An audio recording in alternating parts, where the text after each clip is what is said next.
Hey guys, today is going to be a super easy, quick day. It is Tuesday, May 5th. We are learning about solving problems involving circumscribed polygons. So you might already know what a circumscribed polygon is. You definitely already know what an inscribed polygon is, but a circumscribed polygon is a polygon that is circumscribed about a circle. So this time the circle's on the inside and the polygon's on the outside. So you could say that the circle is inscribed in the polygon, or you can say the polygon is circumscribed about the circle. Each side of the polygon has to be tangent to the circle. Here are some examples of circumscribed polygons. This triangle is circumscribed because it goes around the circle and every side of the triangle makes a tangent line with the circle. It only touches the circle at exactly one point. Same thing for this quadrilateral. Every single side of the quadrilateral touches the circle at exactly one point. And you could do the same thing for this hexagon as well. These polygons over here on the right side are examples of polygons that are not circumscribed. Notice on this triangle, the sides are not tangent to the circle.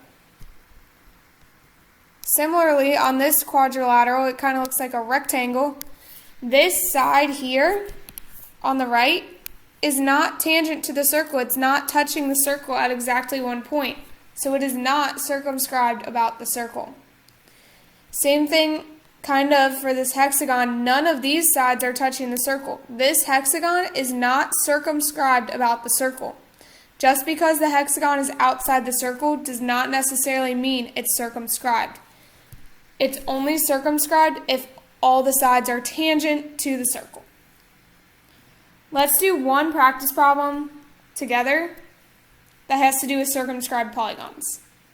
It says that quadrilateral RSTU is circumscribed about circle J. So we have this quadrilateral around circle J. It says the perimeter of the polygon is 18 units. Find X. So I see that for each segment, it is tangent to the side of the circle. Remember, that's what circumscribed means. Let's look at this. What do we know? Think back to what we learned earlier in the chapter. What do we know about segment BU and segment UC?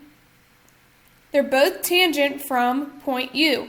Remember, when two segments are tangent from the same point, that means that those two segments must be congruent.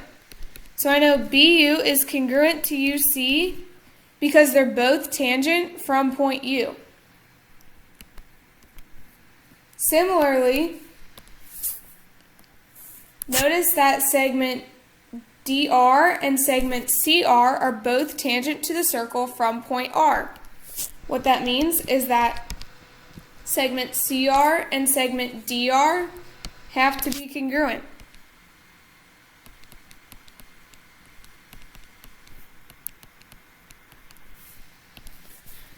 Again, we can do almost the same thing for segment SA and segment SD. They're both tangent to the circle from point S. So what that means is that those two segments are congruent.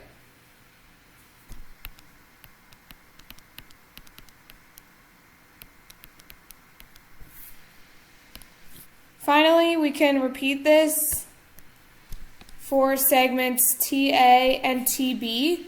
Both segment TA and TB are both coming from point T and they're both tangent to circle J. That means that these two segments must also be congruent.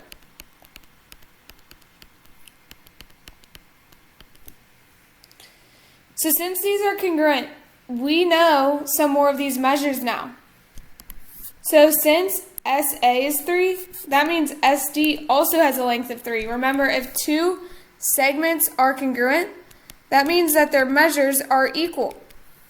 So if they're equal, that means that SD is also 3. We can plug in 3 for SA, substitution.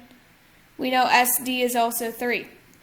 This works the same for BU and UC. BU has to be equal to UC since they're congruent.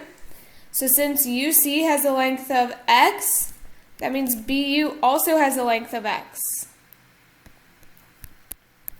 The same thing goes for segment DR and CR. They have to have the same measure since they are congruent. Since DR is 3, we could plug that in. Substitution tells us that CR is also 3. Similarly, TA has to be the same length as TB. That means that these both have a length of x. Whoops.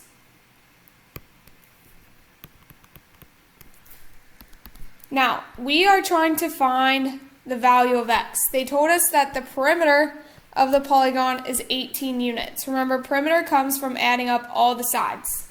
So what we're going to do is we are going to add up all the sides. So that would be TU plus UR plus RS plus ST. That's the perimeter.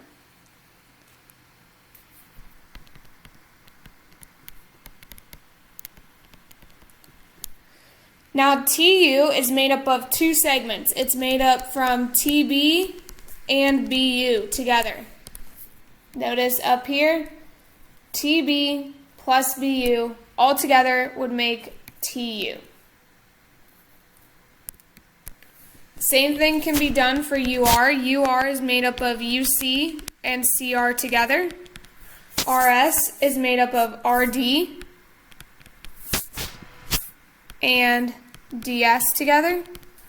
ST is made up of SA and AT.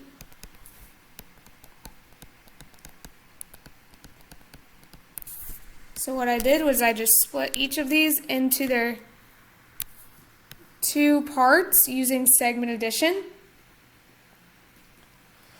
Now I can go ahead and plug in the values. So I'm going to substitute in. I know TB is X, BU is X, UC is X, CR's length is 3, RD's length is 3, the length of DS is 3, the length of SA is 3, and the length of AT is X.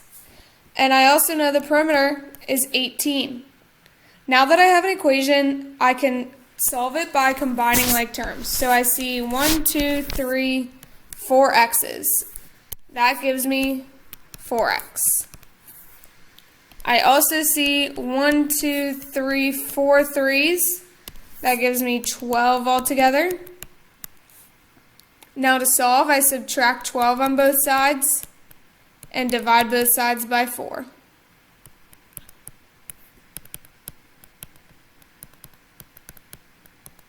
So since we're finding the value of x, you could either leave this as 3 over 2 or 1.5.